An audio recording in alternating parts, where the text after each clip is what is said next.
So friends, we are starting with the chapter of vectors for class 11 physics. Before that, we have already completed the chapters of units and dimensions. We have also solved some problems. But today we'll be dealing with the basics of the chapter of vectors. Once we are done with this, then we'll start solving some numericals on this chapters. Okay, let us start. Vectors, as we know, vectors is having both magnitude and direction. Some examples are like displacement, about like force, electric field. These are all vector quantities, whereas mass is a scalar quantity. Okay, we write vectors in this way. If I write that vector p, we mark an arrow over there. That is, it is having directions. Okay, as well as magnitude. So vector p. Okay, and let us understand one rule to add a vector. Okay, that is also called a triangle rule of vector addition. Triangle rule of vector addition. So how to add the vectors and how to find the resultant of the vectors, we will learn it. Let us say there are two vectors a and vector b, and the summation of the vectors, the triangle rule of addition, we'll understand, is vector a plus vector b. So how to write that? Let's say that if these are the two vectors, then we'll first mark, if this is my vector a, that is shown here, and in this vector a we can see that this is my arrow head and this is my arrow tail. So this is head and this is tail. Okay, similarly there is a vector, that is vector b. Let us say that this is my vector b, and vector b also, this is my head and this is my tail. So the thing is that we have to connect with the tail of vector b with the head of vector a. Then the resultant becomes the summation. Okay, that is what the rule says. Let us draw like this. If I say that this is my vector a, I am redrawing the same thing, and vector b, the head of vector a is attached with the tail of vector b. Okay, that is how we do the sketch. Okay, now this is connected like this. This is vector b, and this particular thing is my addition. So this is r, that is the addition is vector a plus vector b. Okay, that is the representation. So no matter how the vectors are shown to you, you have to add the vectors in such a way that the head of one vector is connected with the tail of another vector. Then only the resultant shows the summation. Okay, that is the basic triangle rule of vector addition. Okay, let us understand and find out the angle between two vectors. Okay, so we'll rewrite things once again. If I take a new vector, for example, let's say this is vector r is equal to p plus q. These are the vectors. Okay, so the same way we will draw the sketch, like let's say p is like this. This is my vector p and this is my vector q. So what I'll do is I'll join the head of p with the tail of q, and we know this is my resultant. Okay, if I join this line, so this is my resultant, that is nothing but p plus q. Okay, now what we'll do, we will extend this line p. When p is extended like this, and if I drop a perpendicular over there, this angle theta, it is called the angle between two vectors. Okay, and there is another angle, this is angle phi. What is angle phi? Angle phi is the angle between the resultant and one of the vectors. Here it is p. So if I just break it down like this, so this naturally becomes your q cos theta, and this particular component becomes q sine theta. Okay, so we have to understand. Let me just repeat once again. Once we are drawing the two vectors, we have to connect the head of one vector with the tail of other.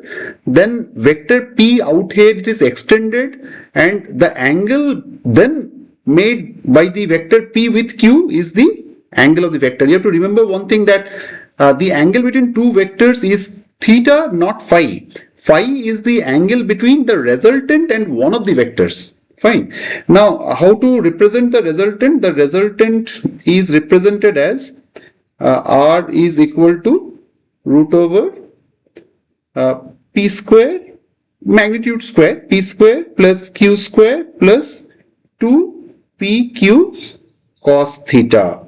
So that is how we get the resultant. Okay. And there is another expression. If I want to find out the angle phi, the angle phi can be represented as angle phi.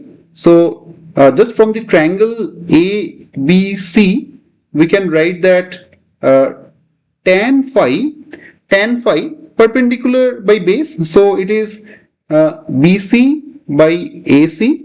BC can be written as Q sine theta, and AC can be written as like the two different portions, that is up to this portion it is P, so P plus Q cos theta. So if you want to find out phi, so phi is tan inverse of Q sine theta divided by P plus Q cos theta.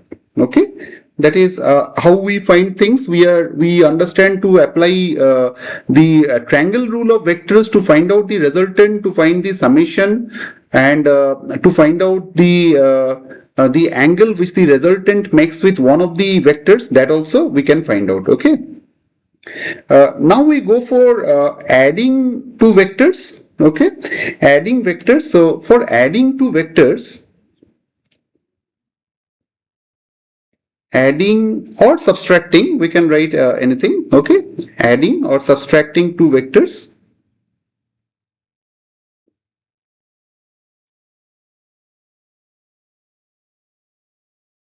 Adding two vectors. Okay, so if vector A, before that, let us do the addition and subtraction in a Cartesian coordinate system. So we have to understand things this way, that if this is a coordinate system, let's say this is X, this is Y, and this is Z.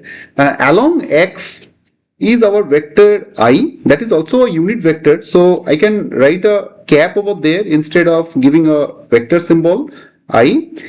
J is pointing towards Y and K is pointing towards Z.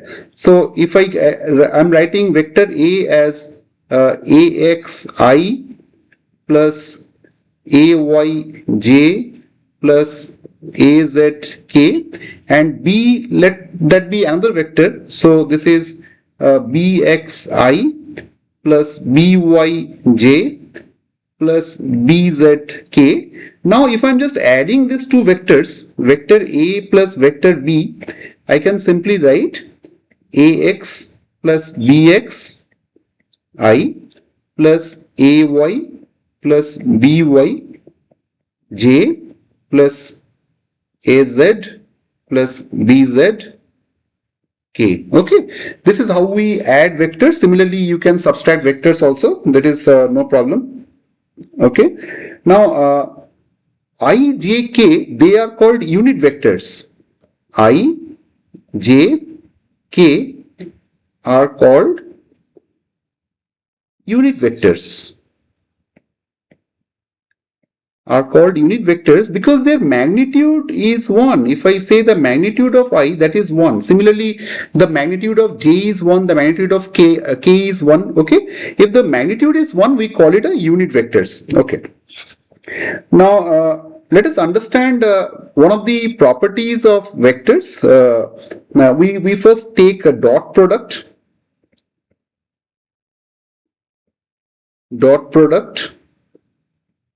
Okay, vectors, we do the multiplications through two methods. One is dot product, one is cross product. First, we'll understand what is dot product. So if there are two vectors A and B, the dot product is represented as A dot vector B, that is vector A, and that is mod of vector A mod of vector B cos theta. Cos theta is the angle between two vectors that we have just learned how to mark the angle. Please don't confuse theta with phi. Okay, please rewind the video and see, because there should not be any confusion of theta with phi. Okay, some basic properties of a dot product. Dot product is commutative. So in terms we can write that A dot B is equal to B dot A. This is allowed. Okay, this we can write it down. This property is also called commutative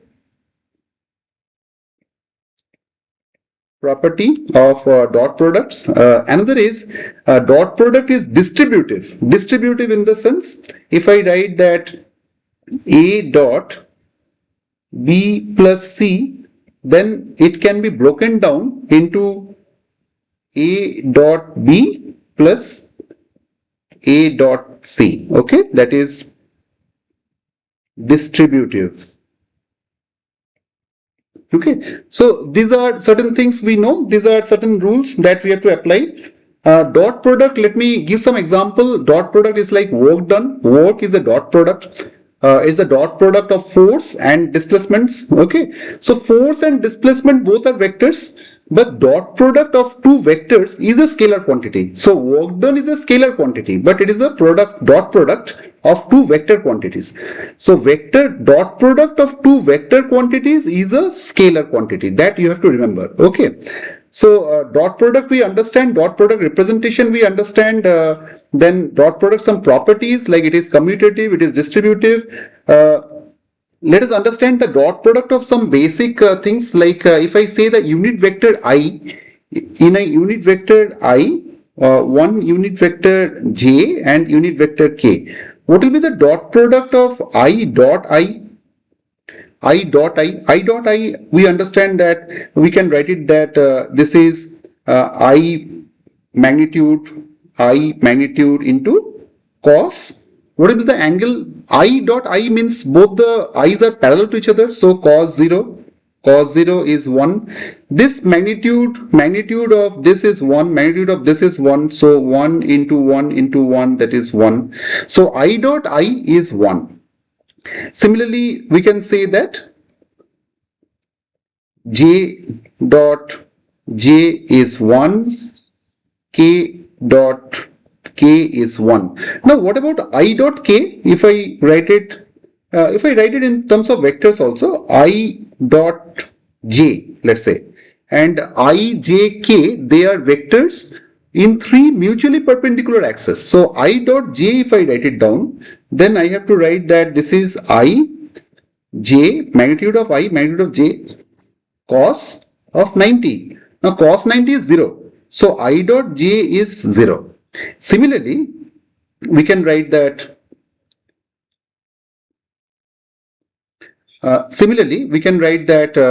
I, if I'll do it in the next page, I, or we can say that it is j dot k, that is 0, but j dot j is 1. Okay, I dot k is 0. Okay, so these are the things we understand for dot products. Let us go to cross products. Cross product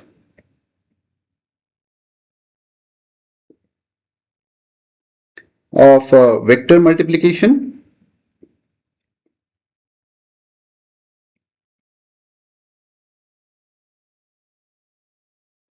Cross product of vector multiplication. So we have also already seen what is dot product. Now cross product, if I say one of the vectors as A, so A cross B can be written as mod of A mod of B sine theta.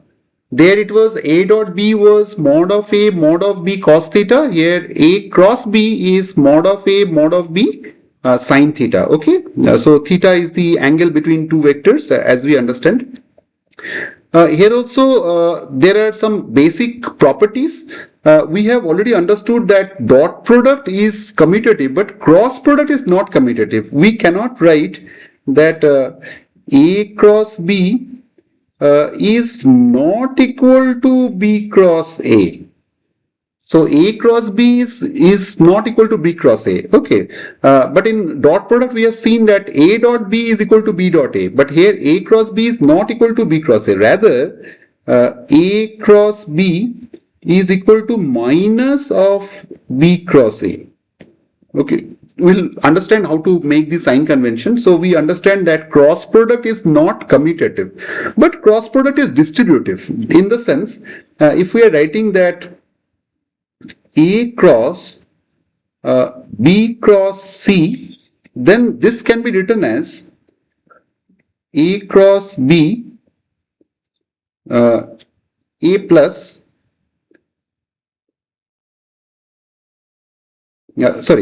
we are writing here A plus. Here if it is plus, we are writing. If it is plus here,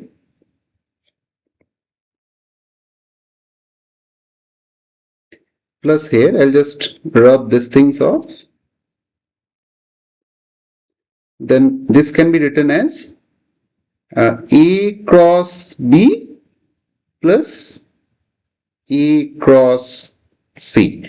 So cross product is distributive, but cross product is not commutative. Okay. So this we understand. Now we have to understand one more thing, that cross product, the direction of cross product can be found by right hand rule. Okay, right hand, it is not left hand, right hand. So if I say that what is the resultant, let's say C is the cross product, C is the cross product of A cross B. First of all, let me remind you one more thing, that dot product of two vector quantities is a scalar quantity, but cross product of two vector quantity is a vector quantity. What is the example? For example, if I say that torque T, so torque is a cross product of R cross F, but the radius is a vector quantity, force is a vector quantity. So cross product of two vector quantity is also a vector quantity. So torque is also a vector quantity, which was not so in the dot product case. Okay, dot product W, that work done was a scalar quantity, but force and radius or displacement was vector quantities. Okay, please take note of all these things. Okay. Now the directions, how we understand things. If I say that C, just point to my fingers. Okay, this is my forefinger, second finger, thumb. Okay, so if I keep my finger like this, so first is A cross B. So A cross B, when we say this forefinger should point towards direction A. So this is A, this is B, and the thumb will be in the direction of C. So when we say that A cross B equal to C, so this is the direction of A, this is the direction of B, and thumb is in the direction of C. Does it make sense? If I say that torque, so torque, first is R cross F, not F cross R, R cross F. So R is the direction of the forefinger, F will be the second finger, and torque will be shown by the direction of thumb finger. So R cross F. So first you have to understand one thing, that if I say that A cross B, the first vector, that is A, should be represented by the forefinger, that is this one. The second vector will be represented by the second finger, and the thumb will give the final directions. Okay, so the cross product, we can find the direction of vector by applying the right hand rule. Okay, so now when we understood that the multiplication of unit vectors, here how you understand, if I tell you that what is I cross I, if I say to find out I cross I, then I mod of I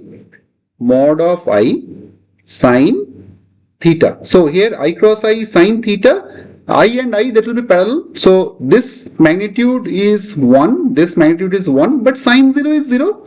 So I cross I is 0. Okay. Similarly, we can say that J cross J is 0, K cross K is 0, like that. But what will be I cross j? I cross j, let us understand this way. We write it, this is I, j, k. Okay. Just concentrate on this thing, I, j, k, and I'll just mark an arrow that after I, j, after j, I. Okay. Let us understand how to do that. So first is I cross j. I cross j will give you k positive. Okay. I, j, k. After that, j cross k will give you I. Okay. Now, k cross I will give you j. Anything reverse, it will be negative. Like if I cross j is k, so j cross I will be minus k. Okay. Similarly, here also we can find that k cross j is equal to minus I. And here also it is, if I take it at the first side, so I cross k is equal to minus j. Okay. So this thing you have to remember, this is unlike dot product.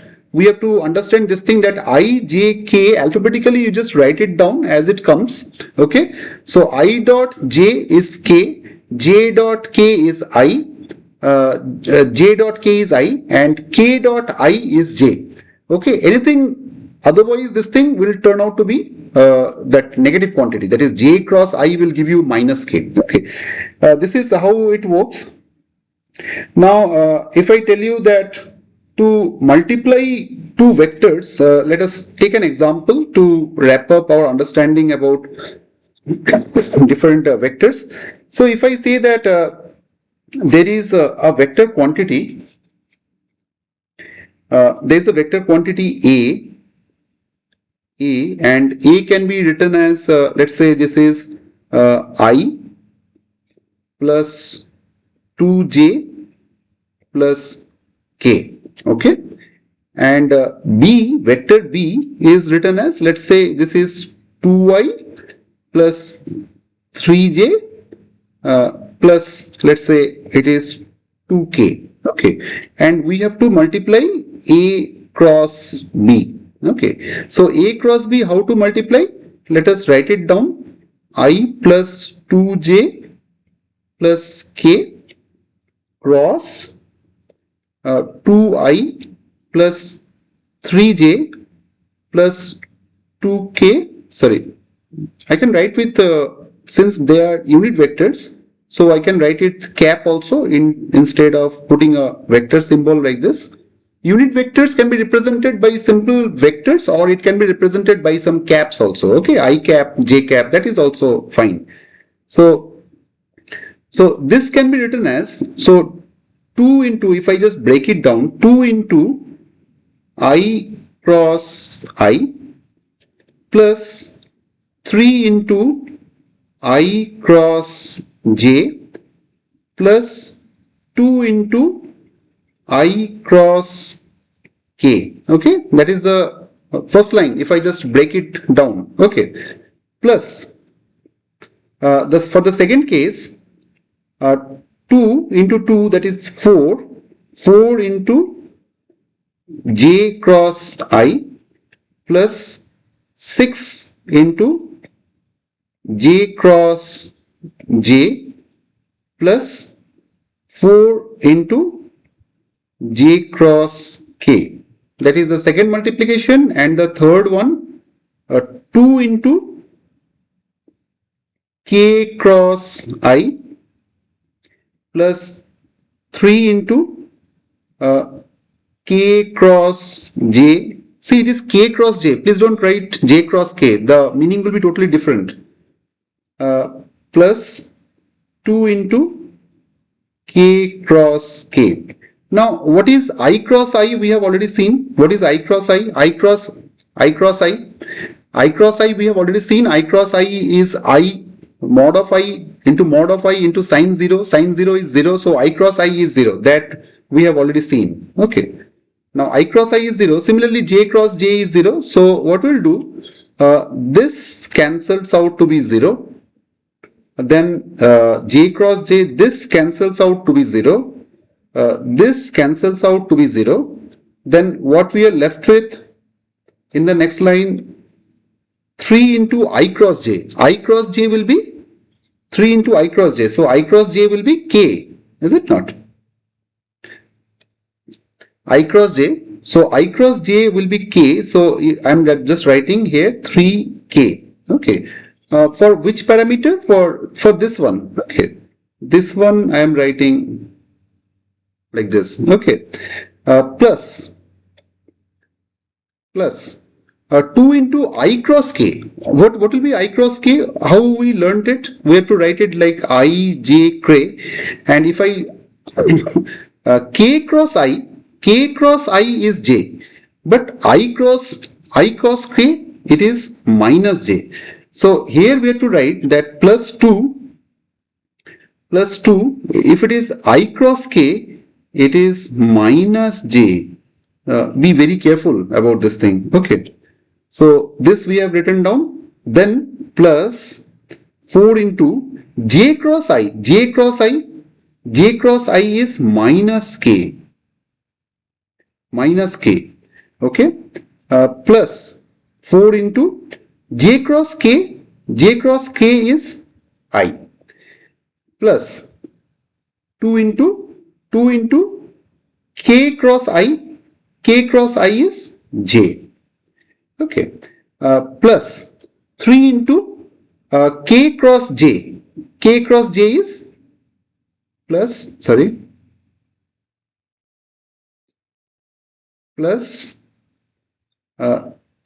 into k cross j is minus I. So if I just write it down properly, it becomes 4